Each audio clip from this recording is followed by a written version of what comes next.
नमस्कार दोस्तों, भाग 2 में आपका स्वागत है। आज हम उसके आगे के देखते हैं, 6 से आगे के प्रश्न। तो इसमें हम देखेंगे आज 7वां प्रश्न क्या है। M, N and O entered into partnership। M, N and O enter करते हैं एक पार्टनरशिप में ऑफ मैन्युफैक्चरिंग, जो बनाता है, निर्माण करता है इलेक्ट्रॉनिक्स का सामान यानी बिजली के सामान। Introducing capital of ₹3 lakh, 2 lakh and 1 lakh respectively. और इन्होंने मतलब इंट्रोड्यूस किए हैं यानी लगाए हैं अपने बिजनेस में 3 लाख कैपिटल, 2 लाख और 1 लाख। तो एम ने 3 लाख, एन ने 2 लाख और ओ ने 1 लाख रुपये कैपिटल लगाया है। They decided to develop the skill of their employee both in the education and technical field. तो ये अपने कर्मचारियों के मतलब कौशल के विकास के लिए, चाहे वो शैक्षिक हो या टेक्निकल यानी तकनीकी हो, दोनों ही क्षेत्र में विकास के लिए रेगुलर ट्रेनिंग प्रोग्राम शुरू किया है इन्होंने। तो it decided to set aside 20,000 from their net profit for this purpose. तो वो अपने नेट प्रॉफिट में से 20,000 रुपये जो है वो अलग रखने का फैसला करते हैं। सेट असाइड यानी अलग रख देने को चाहते हैं। They decided to share profit, और उन्होंने ये भी फैसला किया है कि वो शेयर प्रॉफिट इन 3:2:1 रेशियो, कि वो लाभ हानि को या जो प्रॉफिट बचेगा उसको वो 2-3 और 3-2-1 के अनुपात में बांटेंगे। N and O guaranteed that M share of profit after charging interest on capital at the rate 10% per annum will not be less than 25,000 and any deficit will be borne by equally. तो N और O इस बात की guarantee लेते हैं कि M का जो शेयर होगा प्रॉफिट में, वो इंटरेस्ट ऑन कैपिटल जो कि 10% पर एनम है, उसे चार्ज करने के बाद 25,000 रुपये से कम नहीं होने देंगे। और अगर कम हो गया, कोई डेफिसिट हो गया, तो वो इक्वली बोर्न करेंगे यानी इक्वली मतलब भरेंगे और देंगे, उसको सहन करेंगे, बराबर बराबर अनुपात में सहन करेंगे। The profit for the year ended 31st March 2015 amounted to 1,25,000। तो कह रहा है कि जो प्रॉफिट था साल के अंत में 31 मार्च 2015 के अंत में जो प्रॉफिट है वो 1,25,000 रुपये है। तो प्रिपेयर करना है profit and loss appropriation account and to show the distribution of profit. तो आपको profit and loss appropriation account बनाना है और शो करना है उसमें डिस्ट्रीब्यूशन ऑफ प्रॉफिट यानी लाभ के बंटवारे के बारे में बताना है। Also identify the value adopted by the partnership firm. और पार्टनरशिप फर्म ने जो यहाँ पर एक वैल्यू अडोप्ट किया है यानी एक इन्होंने महत्वपूर्ण कदम उठाया है, जो कि था अपने जो वर्कर होते हैं उनके विकास के लिए एजुकेशनल और टेक्निकल फील्ड में खर्च करना। तो उसके भी बारे में आपको चंद लाइनें लिखनी है कि उससे क्या फ़ायदा होगा, उसका क्या बेनिफिट है, क्या पार्टनरशिप उसके लिए अच्छा कर रहा है। ठीक है, तो पहले तो इस पर्सन में देख रहे हो आप कि आपको इंटरेस्ट ऑन कैपिटल भी निकालना है, जो कि 3 लाख का 10% निकलेगा 30,000, 20,000 और इसका 10,000। तो इंटरेस्ट ऑन कैपिटल भी देना है।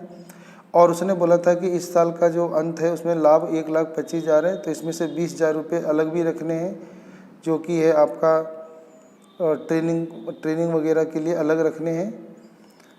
और उसके बाद जो बच जाएगा वो पार्टनर में बांटना है 3-2-1 के रेशियो में। और अगर कहीं एम का कम रह गया हो 25,000 से, तो जितना भी कम रह गया हो तो उसको एम और एन जो है वो इक्वली बर्न करेंगे यानी बराबर बराबर भरेंगे। तो इसके उत्तर से आप और अच्छे से जान जाओगे। तो चलो उत्तर देखते हैं।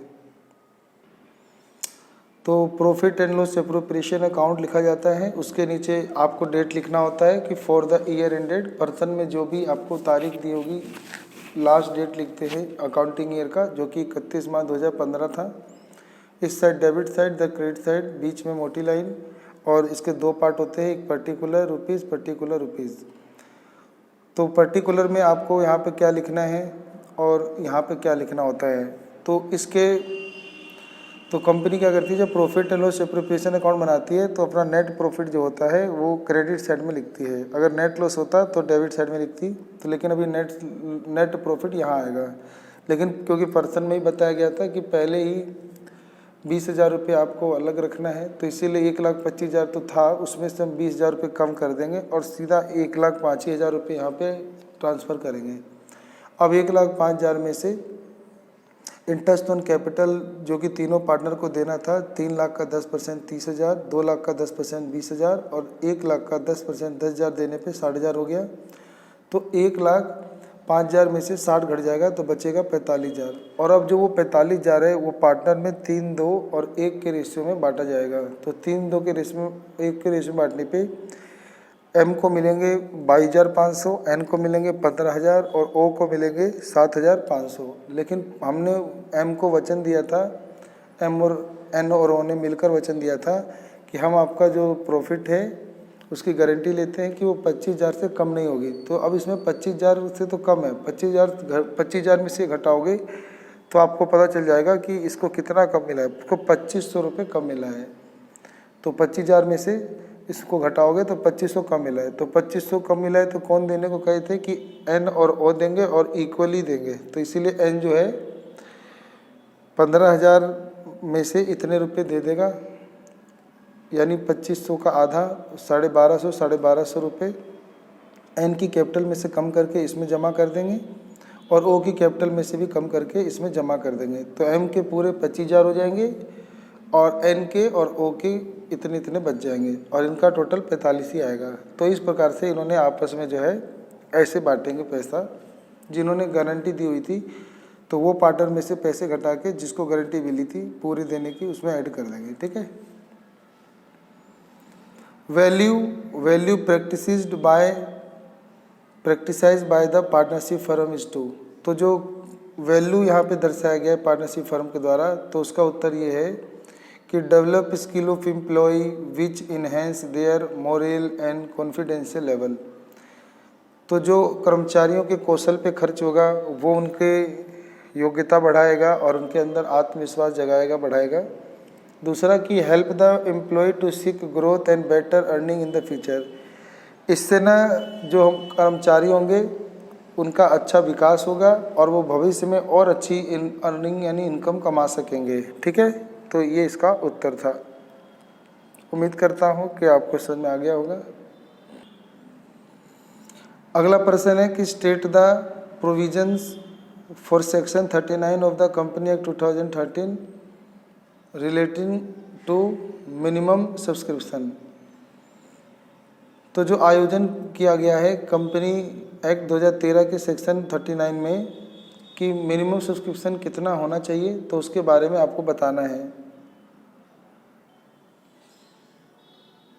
तो according to section 39 of the company act 2013, तो कहता है कि कंपनी एक्ट 2013 की धारा 39 के तहत minimum subscription is the amount, minimum subscription वो राशि है which in the opinion of the director, जो डायरेक्टर के राय से तय होती है, and must be raised by issue of share. हम इसको बढ़ा भी सकते हैं जो किसके द्वारा, तो शेयर इशू करके, in the order to provide for the following, और इन निम्नलिखित चीज़ों के लिए हम और भी शेयर जारी कर सकते हैं। तो मिनिमम सब्सक्रिप्शन जो होता है इसकी राशि जो है तो हमारे जो बोर्ड ऑफ डायरेक्टर होते हैं वो मिलकर करते हैं, और अगर उन्हें और वो बढ़ाना चाहते हैं तो वो सब्सक्रिप्शन बढ़ाना चाहते हैं तो उन्हें और शेयर इशू कर सकते हैं। तो कहाँ इशू करते हैं कि amount require for the purpose purchase of necessary assets for the company.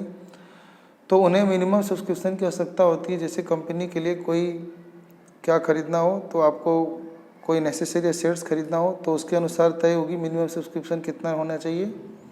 या पेमेंट करना हो, payment of preliminary expense and under writing commission on sale of share को सेल करने में जो प्रीलिमिनरी एक्सपेंस यानी जो प्रारंभिक खर्चे करने पड़े थे और जो अंडर राइटिंग कमीशन देने पड़े थे अंडर राइटरों को, तो वो खर्चे भी इसमें मतलब मिनिमम सब्सक्रिप्शन में आने चाहिए ताकि खर्चे पूरे हो सकें।